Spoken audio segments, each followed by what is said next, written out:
Alright, in this video here I'm going to show you how to reassemble the 1911 A1 Commander model by Norinco. This is a Series 70 and it's incredibly easy to put back together once you know how to do it. You study this video and remember, and then you won't need it no more. We're going to start with the trigger. It only goes in one way and it just drops right into place. That's it. So the trigger, we're going to use the install the magazine release. Just push it in, push it up slightly, and twist the screw. It will pop back in, and then you know it's engaged. It's all good. It's not coming out.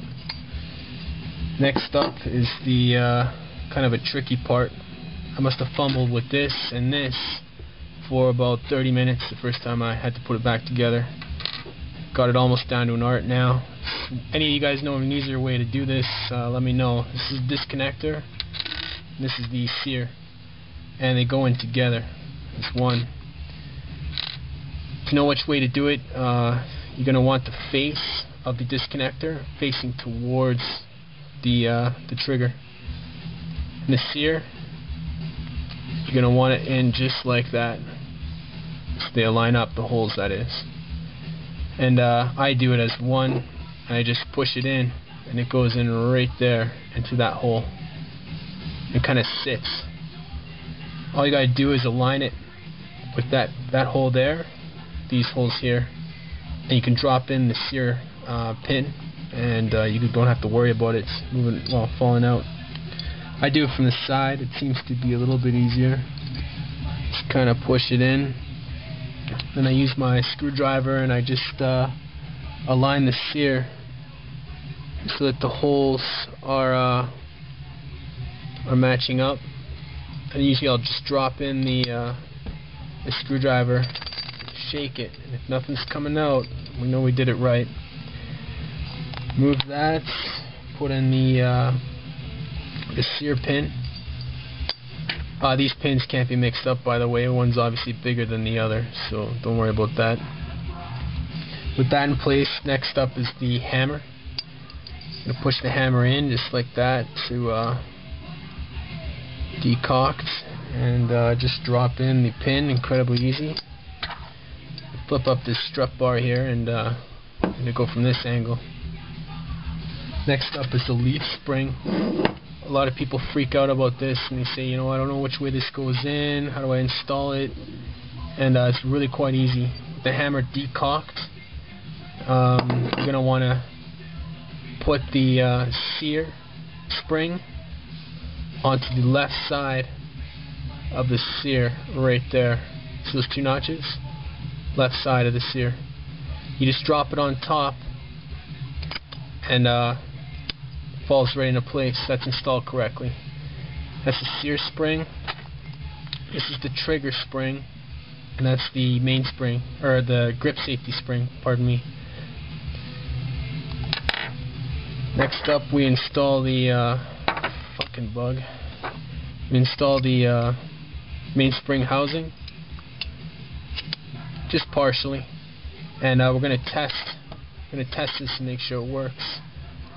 So you can cock the hammer. We got half cock and full cock. If you hear those two clicks and you're pushing up on the hammer and it's not disengaging unless you pull the trigger, everything's great. You did a good job. It's installed correctly. Hammer decocked. Leave the mainspring partially out and install the grip safety. It just falls in. That's it. With that in play, you want this, the hammer strut, I call it the strut bar, whatever, fitting into the mainspring hole. Just kind of align it, just using gravity, and push up. That's it. That's all. Now, when that's nice and aligned, you're going to drop the mainspring housing pin, pardon me, in rounded side first, from left to right. It should just fit in with no force halfway. When it's in like that, you use a plastic screwdriver so you don't mar the frame, and just bang it in. Just like that. It'll snap right into place. Now we're going to perform a little check and make sure that, actually no, we're going to do that after. Disregard that. We're going to install the safety, and we're going to install the plungers. So plunger's going first. It's going to drop the slide release plunger in first. You're going to drop the spring. Again, that's not a 1911 spring. The 1911 spring is purposely bent so that when you take out the safety, it doesn't fly out like it did in the previous video. Anyways, just drop it in. That spring's actually from an airsoft pistol. It seems to work. But it's just annoying when you're taking a gun apart. Going to install the safety plunger. And now you're going to install the safety. And just with the grip safety aligned with the frame hole there, just like that, you just drop it in. Doesn't matter what angle at the moment.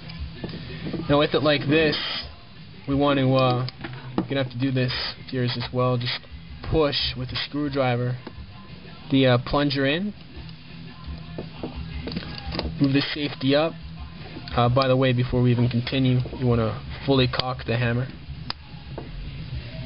And you're just going to drop it in. Just like that. Perfect. We've pretty much assembled the lower frame of the pistol. There's only grips left. We'll do that last. Next up, let's put that aside. Oh wait, we're going to do a check. We're going to make sure this works before we continue, or else we'll just waste a lot of time. So just make sure the hammer cocks properly. If it does, great. Do a safety check. Pull the trigger. It should not fire unless the grip safety is pushed in. Excellent. Cock the hammer again. Move the safety up. Push in the grip safety. It shouldn't fire. That's excellent. It's perfect. The hammer cocked. Put it the frame aside. We're going to work on the slide now. I'm going to stop the video. I'll make another and do the upper assembly.